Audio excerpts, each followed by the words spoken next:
139편은 정말 우리가 그냥 읽어만 봐도 하나님의 함께 하심, 에, 사실은 여기에 보시면 하나님의 옴니사이언스, 전지하심, 모든 것을 아시는 것과 하나님의 옴니폰더스, 하나님의 모든 것에 하나님이 함께 하신다라고 하는 것을 우리가 오늘 시편을 통해서 알 수가 있습니다.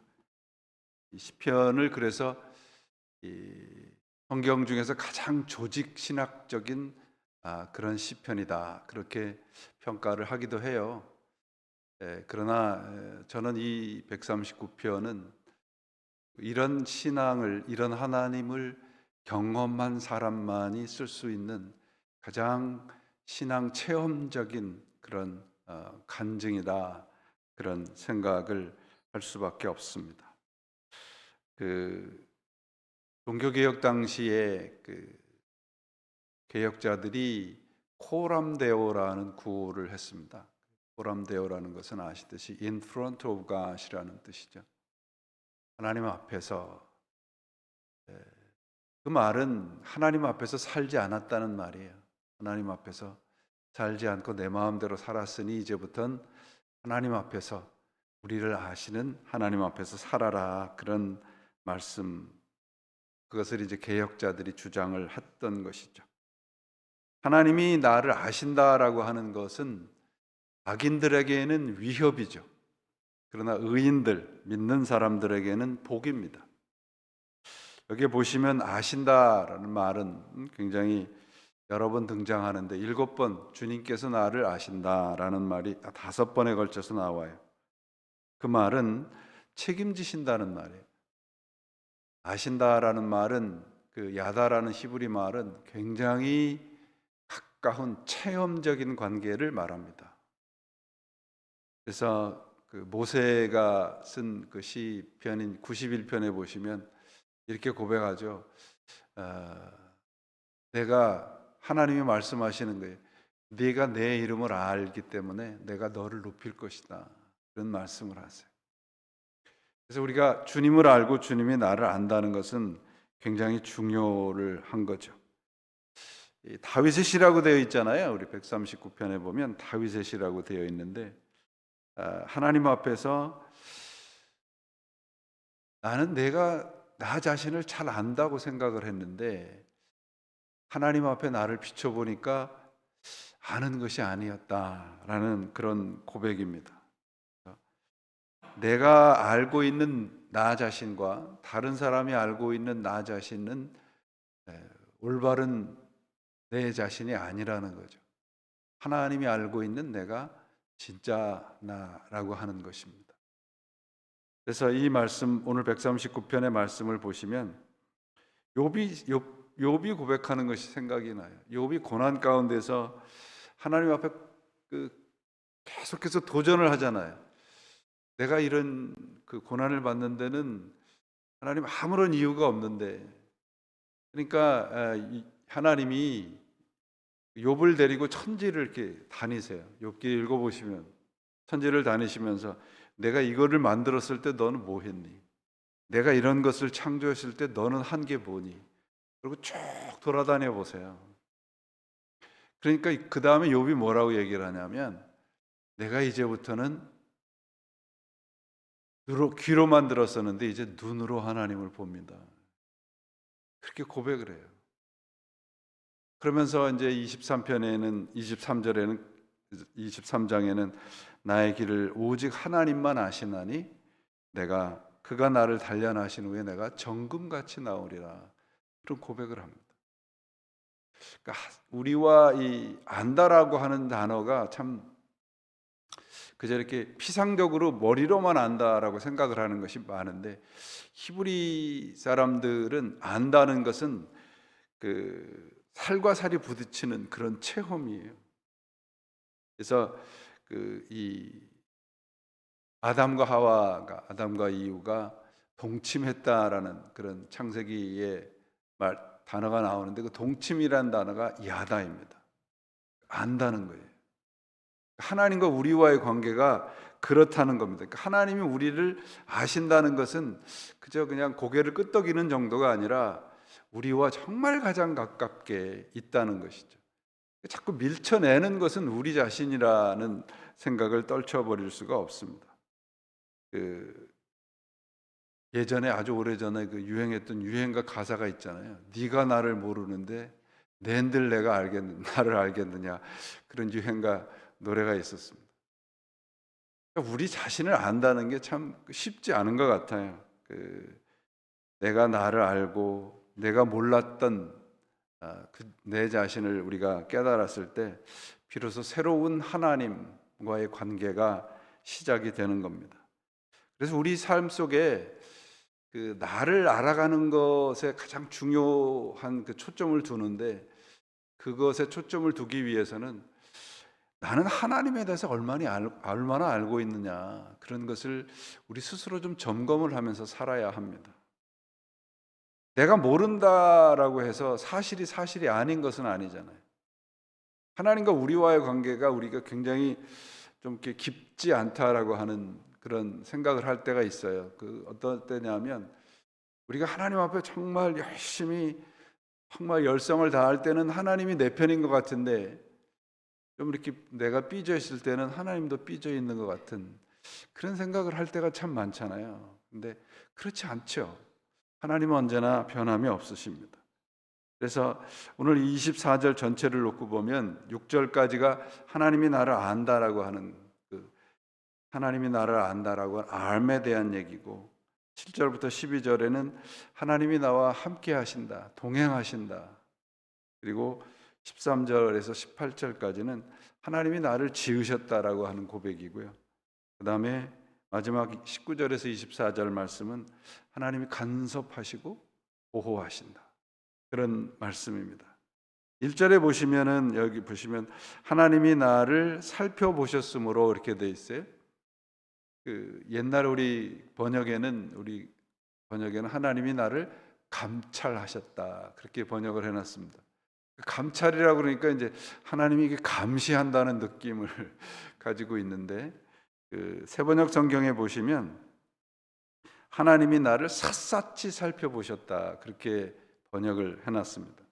그래서 이 감찰이라고 번역하고 살펴봤다라는 단어가 보면 우리를 샅샅이 찾으셨다, 그런 의미예요. 히브리 단어의 의미는 하나님이 나를 찾으셨다, 마치 숨겨져 있는 금을 찾듯이 우리를 샅샅이 찾고 계셨다라고 하는 그런 말씀입니다.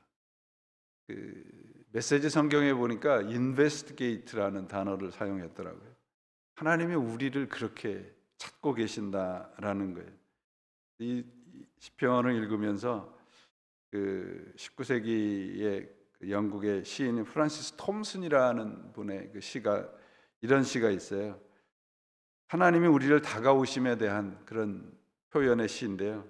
서두르지 않는 추적으로, 침착한 보조로, 온유한 속도로, 위험 있는 긴박성으로 그 발소리가 울려 들립니다.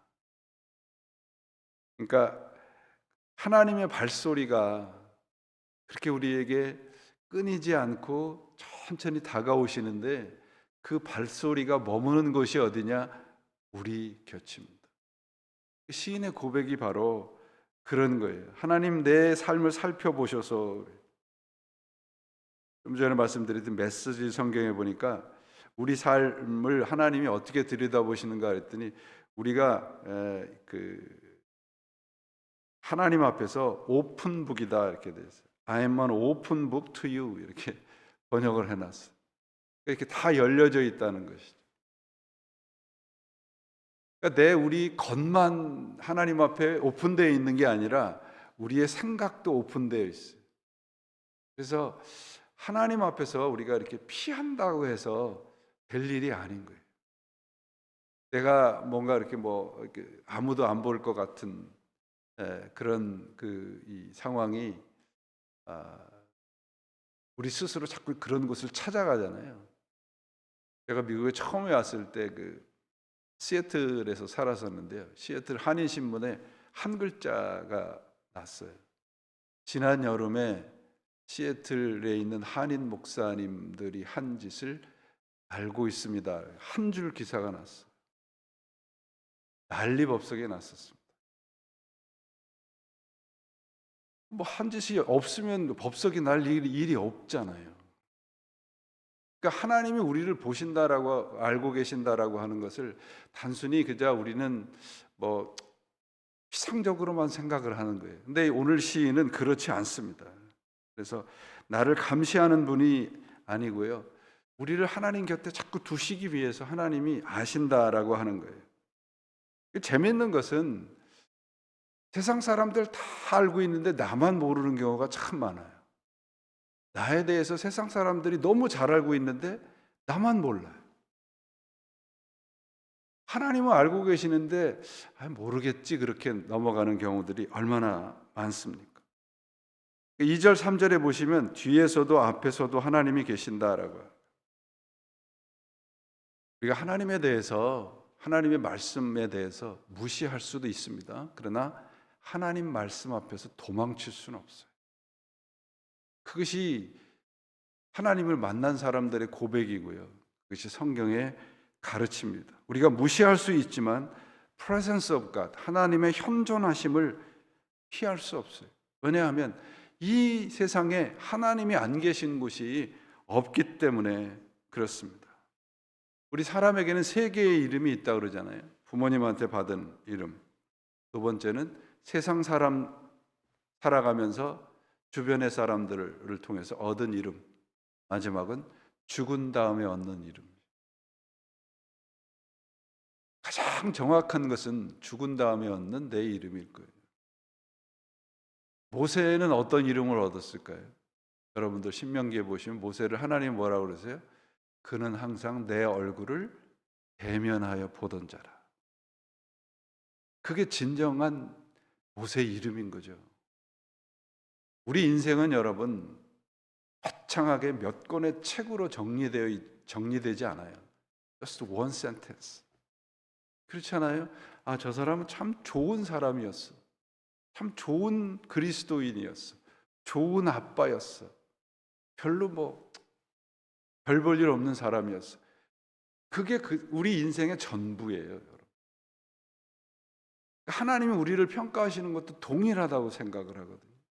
하나님이 우리를 어떻게 평가하시겠어요? 뭐 세상에서 많은 것을 이루고 세상에서 많은 것을 우리가 성취했다고 해서 하나님께서 특별 대우하실까요? 다윗이 여러분, 오늘 이 다윗의 시라고 되어 있잖아요. 다윗이 뭐라고 해요? 하나님이 아신다라고 하는 것만이 인생의 그 목적이라는 거예요. 돌아보니 하나님이 나를 아시는 것 이외에는 내가 추적할 것이 없더라. 나는 누군가, 하나님이 지은 존재고 하나님이 아는 존재라고 하는 것이, 일어서고 앉고 일어섬을 알고 멀리서도 내 생각을 살펴보고 계신다. 2절에 보시면 그렇게 되어 있잖아요. 앉고 일어섬을 안다는 것은 여러분, 우리 삶이 무슨 거창한 것이 아니라는 거예요. 하나님, 우리 삶의 이 평범한 일상을 말하는 거예요. 신앙의 매일매일 단조롭고 지루한 일생을 하나님의 뜻, 하나님의 마음으로 살아가라는 것이죠. 특별한 일이 아니라 앉고 일어서는 일이 거룩한 일이 되어야 되는 겁니다.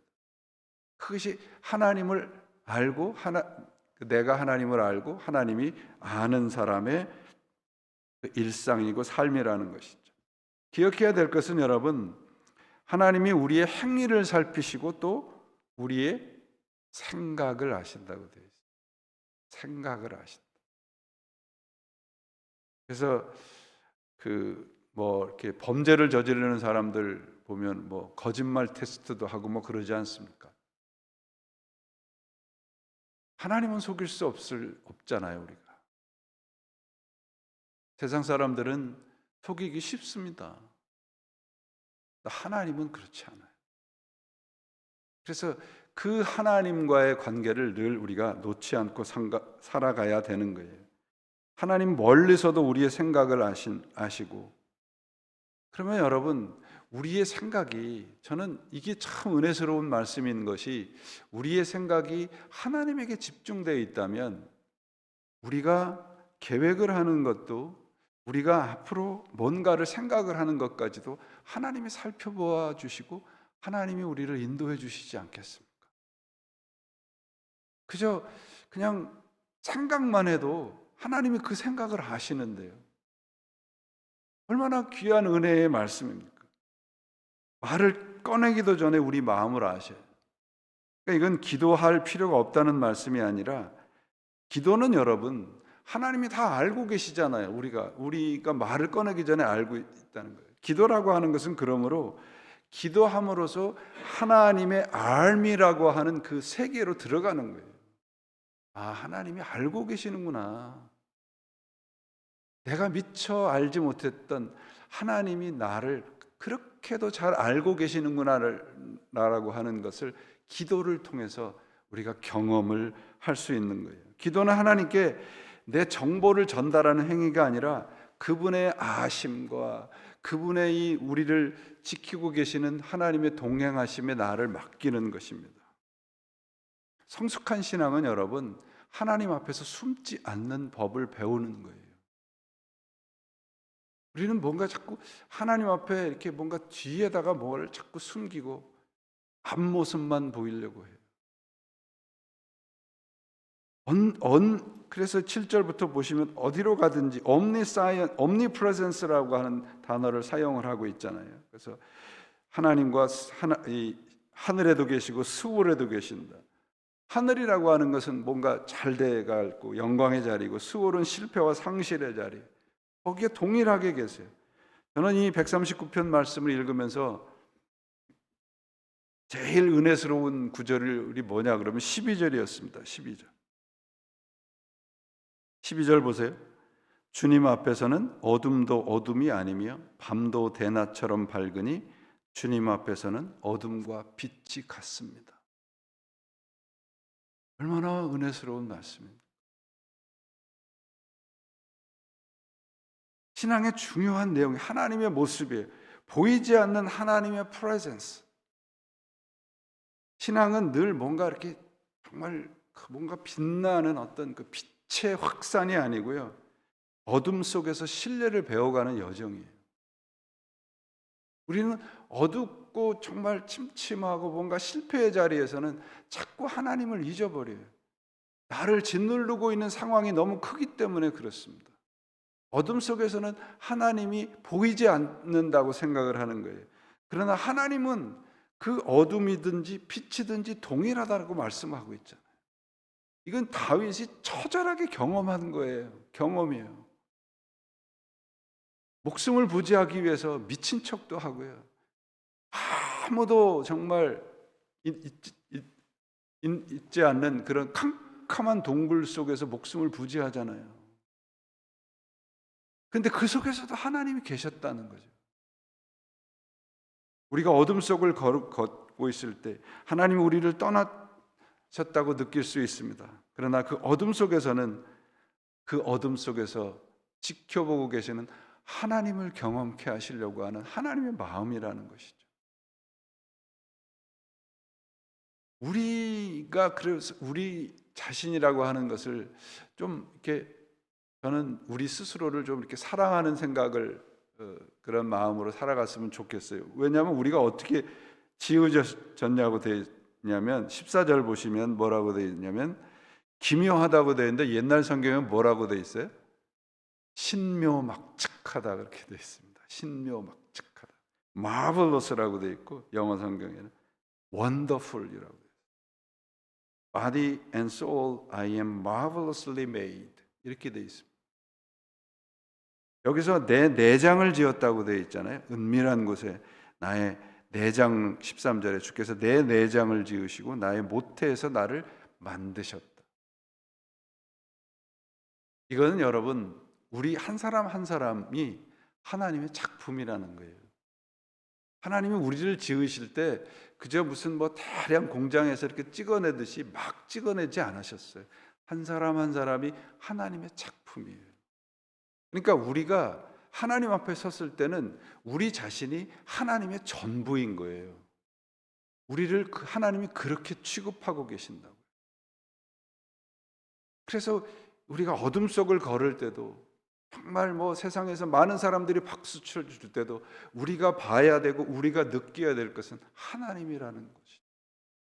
그럴 때만 우리는 하나님과 늘 가까운, 하나님이 아는 사람으로 살아갈 수 있습니다. 남들이 보기에는 별로 보잘것 없어 보여도 우리 모두는 하나님의 작품이에요. 바로 그 다윗이 그런 얘기를 하는 겁니다. 우리 모든 것이 바로 하나님의 손길에 있고요. 그러므로 저는 오늘 이 139편을 한 단어로 정리해보라 그러면 우리는 기적입니다 라는 말씀으로, 고백으로 정리를 하고 싶습니다. 우리는 기적이에요. 우리가 이 땅에서 살아가는 것이 그저 당연한 게 하나도 없습니다. 여러분, 우리가 코비드 시절에 경험하시지 않았어요? 당연한 게 하나도 없잖아요. 하나도. 그 전염병 하나 때문에 우리 일상에서 당연한 것이 하나도 없다는 거 우리 경험했잖아요. 참 재미있는 것은, 그럴 때 그 당시에 많은 분들이 저도 마찬가지지만 생각을 하고 있는 게, 옛날 일상으로 돌아가고 싶다. 하나님의 뜻은 분명히 그런 것은 아니었을 텐데, 또 다른 새로운 일상으로 돌아가라고 해서 그런 어둠의 시간을 주셨을 텐데, 우리는 옛날에 편하고 내가 마음대로 하던 시절로 돌아가고 싶은 그런 마음들을 가졌던 것이 참으로 안타깝습니다. 제 스스로에게도. 그러나 여러분, 우리가 누리고 있는 모든 것은 당연한 것이 아무것도 없어요. 내가 피땀을 흘려서 많은 것을 내가 획득했다고 생각했지만, 가만히 생각해 보면 모든 것은 하나님께서 우리들에게 주신 겁니다. 하나님이 주시지 않으면, 하나님이 우리들에게 허락하시지 않으면 우리가 가질 수 있는 것은 아무것도 없어요. 그 증거가 뭡니까? 죽음입니다. 우리가 아무리 이 세상에서 정말 먹곱게 살고 세상 사람들에게 정말 자랑스럽게 살아도 하나님이 계시지 않으면, 하나님이 내 안에서 주인으로 계시지 않으면 우리의 일상은 아무것도 아닙니다. 기억하십시오. 우리는 하나님께서 공들여서 만드신 하나님의 작품이에요. 그리고 그 하나님이 말씀하세요. 내가 너를 알아. 이 139편 여러분 보시면 가장 먼저 떠오르는 찬양이 있지 않겠어요? 나를 지으신 분이 하나님. 나를 창조하신 분이 하나님이세요. 나를 부르신 분도 하나님이시고. 오늘 우리가 살아가는 삶의 현실이 그렇게 녹록치 않잖아요. 그래서 하나님이 나를 지으시고 다른 이 세상의 그 어떤 존재가 아닌 창조주이신 하나님이 나를 아신다 하시잖아요.